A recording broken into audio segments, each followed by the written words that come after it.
One day, Jonathan and his girlfriend are caught in bed by her father. The father orders the guards to throw Jonathan out, but the woman puts a blanket over them, giving Jonathan enough time to escape. Later, Jonathan writes to his girlfriend saying he has a new invention to help him draw a map of the world.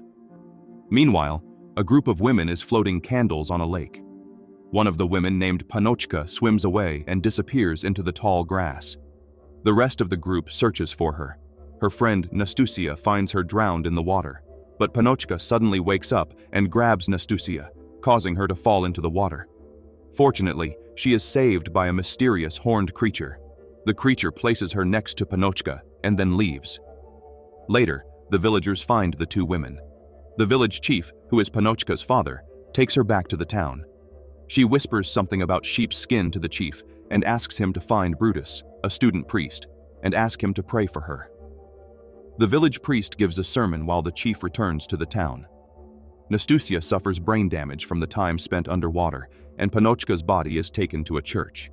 Brutus is inside, and the chief offers 1,000 gold coins in exchange for granting his daughter's last wish. Brutus stays locked inside the church for 3 days. He begins to pray, but is interrupted when the candles in the church go out. He raises a cross and draws a protective circle to shield himself from evil, while Panochka's ghost appears and runs towards him. Meanwhile, the priest steals the gold coins from the chief. He then pays the guards Overko and Dorosh and tells them to unlock the church doors. The priest enters the room and is shocked to find a dead Brutus on the floor, causing him to drop the coins. He screams that the church is cursed and orders the two guards to seal the church. They take the coins and seal the church. After that, Overko covers the hole in the roof. A crow flies towards him, knocking him off the roof and injuring his eye. They return to the rest of the villagers while crows gather around the church, frightening all the villagers. Meanwhile, Jonathan's girlfriend gets pregnant with his child while he continues his travels. Two thieves try to rob Jonathan's cart, but he manages to stop them. The thieves introduce themselves as hungry student priests, and Jonathan invites them for a meal. The two students tell him that a friend of theirs named Brutus got lost in the nearby village. They tell Jonathan the story of how the three got lost and ended up in the village, where an old lady invited them to her home. They ate and drank until they were full, and soon the two fell asleep. Brutus, being the only one awake, sees the shadow of a naked woman in the room. He looks around, but no one is there. He turns around and suddenly sees the old woman. She begins to undress, but Brutus steps away from her. He suddenly realizes that the shadow of the old woman has a tail. The shadow disappears, and the old woman appears behind him like a witch. She grabs his back and flies through the roof with him. They fly to the church, and the witch releases Brutus, but before he hits the water, she catches him, and they slide over the swamp. The reflection in the water reveals that the old woman is, in fact, Panochka. The story ends, but Jonathan only laughs at the woman's tale. Meanwhile, the villagers erect a cross at the town hall. The priest prays for the villagers. Suddenly, the sky fills with visions of demons and monsters. The crows from the church head to the village and scare the villagers. Upon learning of Jonathan's fate, the two students run away from their cart. Jonathan goes out to urinate, but a thick fog suddenly appears. Wolves emerge from the mist and scare the horses, causing them to run. They flee, and Jonathan barely manages to chase after them. They are being pursued by the wolves. The Ferrari cart crashes into the village, comes to a sudden stop, and throws Jonathan into the mud. Jonathan introduces himself to the villagers, while the horned creature watches secretly from a distance. Jonathan heads to the town blacksmith with the village chief's guard to retrieve his measuring instruments that were broken in the accident. The blacksmith shows Jonathan his inventions before inviting him to his home for dinner. Meanwhile, the chief calls the priest and tells him to arrange a funeral for Panochka, whose body is still in the church. The priest refuses and rushes out. The chief calls his assistant and orders him to summon Jonathan. Jonathan is taking a bath when the mentally disabled Nastusia enters. As she leaves, Jonathan blocks the door behind her with a broom. Suddenly, an old woman appears behind Jonathan and calls him a coward before leaving.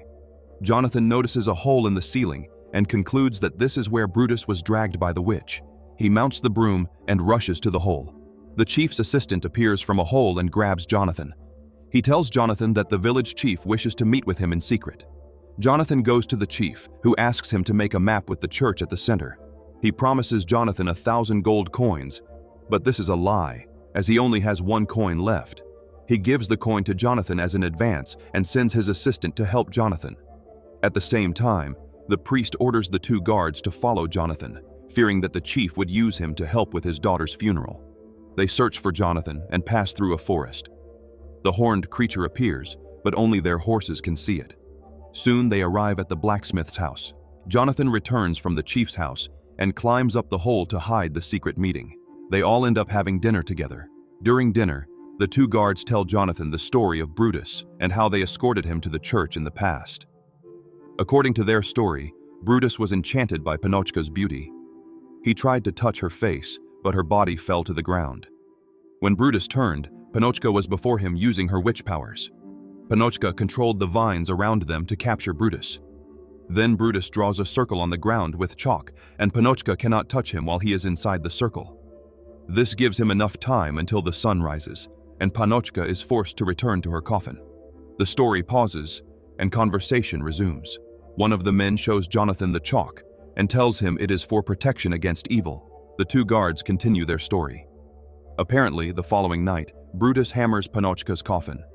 Moments later, the church candles go out, and Panochka's coffin levitates and flies towards Brutus. He tries to swing the axe, but is too slow and is struck by the coffin. He finally manages to hit the coffin and injure Panochka inside.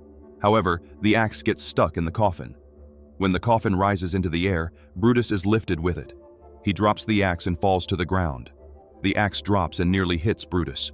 Panochka escapes from her coffin. Brutus throws the axe at her, but it has no effect. The sun rises, and Brutus is safe. The story concludes, and Jonathan begins to hallucinate. The food turns into insects, and his companions turn into horrifying monsters. They attack Jonathan, and he is forced to hide under the table. He grabs the chalk and draws a circle around himself, just as the monsters turn the table. The circle renders Jonathan invisible to the monsters. The old woman from before reveals herself to be Panochka. She too cannot see Jonathan. She invokes Viy, an ancient god, and asks him where Jonathan is. Green flames and black water erupt from the floors. Vi emerges from the darkness and opens his eyes, revealing Jonathan's location to Panochka. She embraces him and whispers to him that he must find the one who is under the sheep's skin. Jonathan wakes up the next morning surrounded by men who have returned to normal along with the old woman. He returns to his room and finds the assistant waiting for him. He heads to the church, but is spotted by the villagers who report him to the priest. Jonathan climbs onto the church roof and tells the assistant to bring his instruments. He then begins mapping the area. Meanwhile, Doris arrives at the church and lights his pipe. He sees Jonathan on the roof and points his gun at him. He thinks better of it and leaves to call for reinforcements. In the hustle, he forgets his pipe, which the horned creature suddenly takes. Dorosh teams up with Overko, who is busy burying the gold coins they took from the church. Overko goes to the church to watch over Jonathan, while Dorosh tells the priest about Jonathan's activities. The priest gathers the villagers and gives a sermon. He turns the villagers against the chief and Jonathan, calling them sinners and servants of Satan. Jonathan finishes and puts the map aside. The map suddenly disappears, and Jonathan peeks through the hole in the roof. He is startled to see the crucifix swinging towards him and falls from the roof. The assistant barely manages to save him. Jonathan wants to climb back up, but the assistant stops him, saying that the church is really haunted. They return to the village and are bombarded by stones thrown at them by the villagers. Jonathan runs to the chief's house and tells him that the church is haunted, but the chief threatens to burn him alive if he doesn't finish the map. The priest returns to his room and orders Overko to capture the chief's assistant. They force him to sit in a chair full of nails and tie him up. Under torture, he reveals that the chief sent Jonathan to draw a map.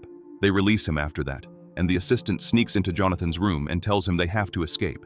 The assistant secretly brings Nastya with him, and they prepare to leave. Nastusia prepares food and then heads to the swamp. She places the food on the water, and it floats. The assistant goes looking for Nastusia and tells Jonathan to go ahead. While he searches for Nastusia in the swamp, he accidentally bumps into the horned creature. He runs out of the swamp and finds the throngs of villagers.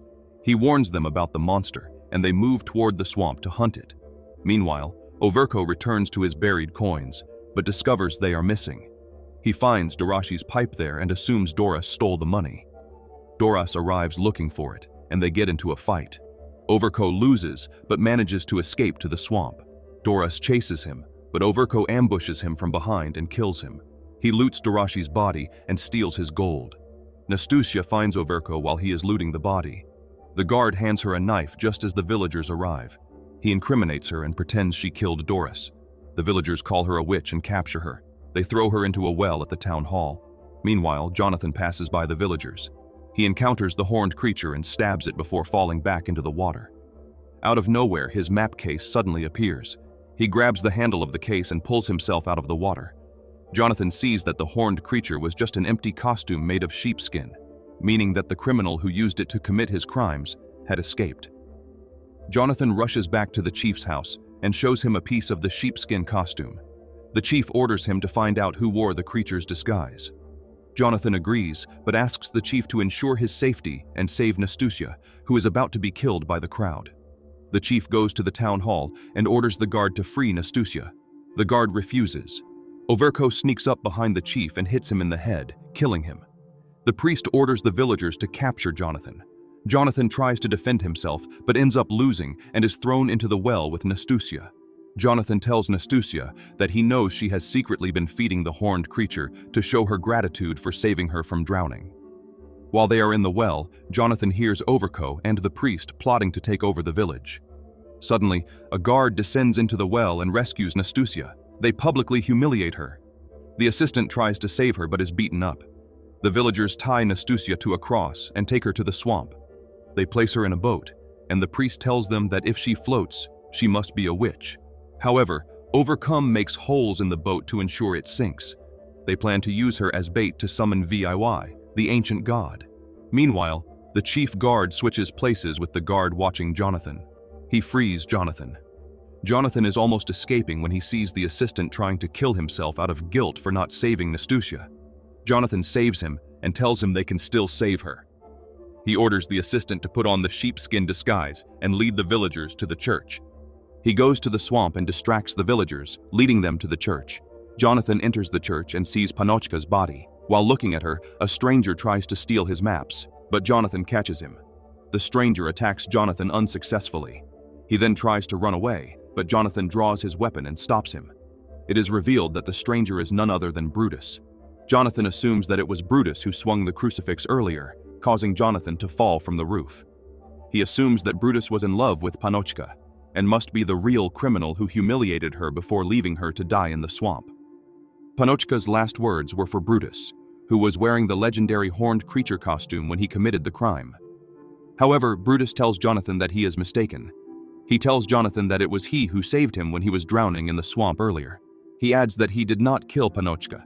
It turns out that Brutus also swapped Overko's coins for Dorasi's pipe, pitting the two men against each other. Brutus then recounts the true story of Panochka's death. The two met when Panochka was swimming in the swamp. They began to talk, but someone wearing a sheepskin suit appeared behind Brutus and struck him on the head. When he woke up, Panochka was semi-dead in the water. Nastusia arrived and saw Panochka. Panochka grabbed her, causing her to fall into the water. Brutus saved Nastusia from drowning while wearing the sheepskin to hide his identity. Since that day, Nastusia has been feeding the monster in gratitude for saving her life. Just when Brutus tells Jonathan that the priest betrayed him, the priest arrives and strikes Jonathan on the head, just as he did with Brutus back then. Brutus runs and hides in Panochka's coffin. The priest reveals in anger that Panochka had tried to seduce him, causing him to force himself upon her. He then killed her, blaming her for making him sin against God. Jonathan tries to escape, but the priest stops him. The priest tells him that no one will hear him if he screams, and that if he does, the villagers will be too scared to enter the church anyway.